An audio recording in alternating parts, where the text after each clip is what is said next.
علی اللہ سے اتنا قریب کہ اس کی ولایت شرط نبوت بن جائے. اتنا قریب کہ جب ضربت لگی ہے نا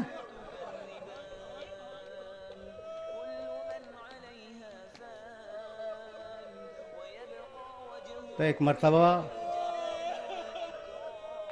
سجدے میں سر رکھا، زخمی سر سجدے میں رکھا اور کہا پروردگار جب قیامت کا دن ہو اور سارے انبیاء و مرسلین جمع ہوں اس وقت تو گواہی دینا کہ علی نے تیری عبادت میں کوتاہی نہیں کی. ضربت لگی 19ویں رمضان کی صبح کو. سر اٹھایا، خاک مسجد کی مٹی خاک مسجد اٹھائی اپنے زخمی سر پہ ڈالی اور آیت پڑھی منہا خلقناکم وفیہا نعیدکم ومنہا نخرجکم تارۃ اخری. ہم نے اسی مٹی سے خلق کیا ہے، اسی میں پلٹائیں گے، دوبارہ اسی سے اٹھائیں گے. اور پھر وہ جملہ کہا جو بار بار سنتے ہو، فزت ورب الکعبہ، رب کعبہ کی قسم میں کامیاب ہو گیا. گلیم میں ڈالے گئے اور گلیم چلا. جب گھر کے دروازے پہ پہنچا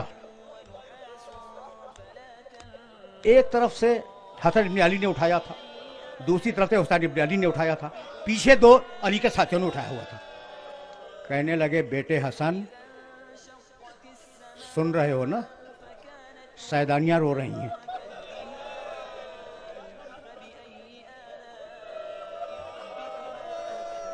بیٹے مجھے پسند نہیں ہے کہ فاطمہ زہرا کی بیٹیوں کی آواز نامحرموں کے کانوں تک جائے، انہیں رخصت کر دو.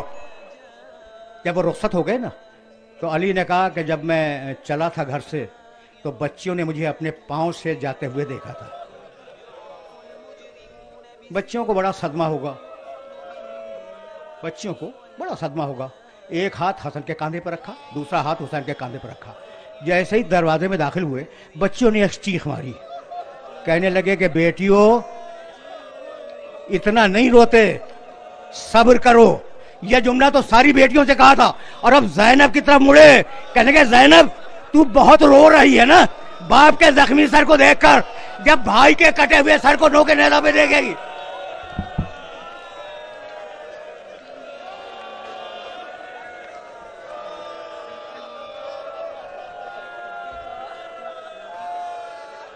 بس تم نے گریہ کیا. دو جملے سنو. شہزادی زینب 20 کا دن گزرا، 21ویں کی رات آئی. 21ویں کی صبح کو علی کی شہادت ہے. علی کے دوست آئے، آدھی رات کے قریب کہا میرے دوستوں کو بلاؤ. علی کے دوست آئے، کچھ دیر بیٹھے اور اب میرے خدا کی قسم ہم یوں ہی نہیں مان لیتے امام.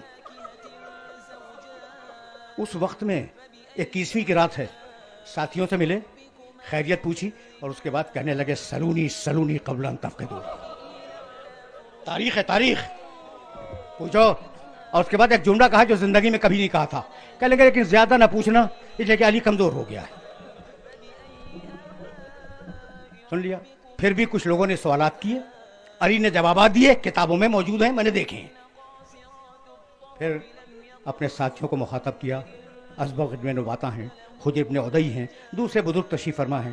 کہنے لگے نیکی کی راہ پہ چلنا، یتیموں کا خیال رکھنا، تقوی اختیار کیے رہنا اور ہر وہ امر جس کے لیے رسول نے حکم دیا ہے اسے ادا کرتے رہنا.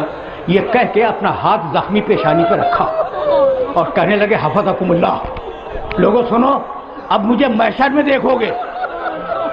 بس جیسے ہی علی نے کہا کہ تم مجھے محشر میں دیکھو گے، پردے کے پیچھے سے سیدانیوں کے رونے کی آواز آئی.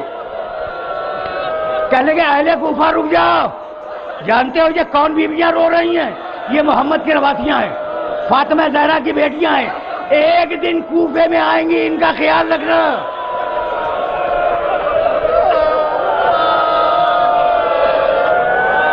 ایک جملہ گئے، علی کے ساتھی گئے. گھر کی کنیز بیان کرتی ہے کہ سب ادھر ادھر تھے. رات کا آخری پہر تھا. ایک مرتبہ علی نے ہاتھ کے اشارے سے بڑی بیٹی کو بلایا. پہچان گئے نا بڑی بیٹی؟ شہزادی زینب. جب شہزادی باپ کے پاس آئی تو علی نے اپنا زخمی سر اس کے کندھے پہ رکھ دیا. دیر تک علی اپنی بیٹی سے بات کرتے رہے. اب یا زینب کو معلوم کہ علی نے کیا کہا یا خود علی کو معلوم, کسی کو کچھ نہیں معلوم کہ علی نے کان میں کیا کہا ہے. جب بی بی یزید کے دربار میں جا رہی تھی تو کہتی جاتی تھی قیدیوں مت گھبراؤ, علی کی بیٹی تمہارے ساتھ ہے. جب آخری دروازہ آیا یا علی کہہ کے بیٹھ گئی. سجاد دکھا پوری اماں گھبرا گئی, کہا نہیں, میرے بابا نے 21 رمضان کی صبح کو مجھ سے کہا تھا تجھے دربار میں جانا ہوگا, مت گھبرانا, میں تیرے ساتھ چلوں گا. میں گھبرائی نہیں, اپنے بابا کا انتظار کر رہی ہوں. یہ کہہ کے کھڑی ہوئی, السلام علیکم یا امیر المومنین, قیدیوں میرا بابا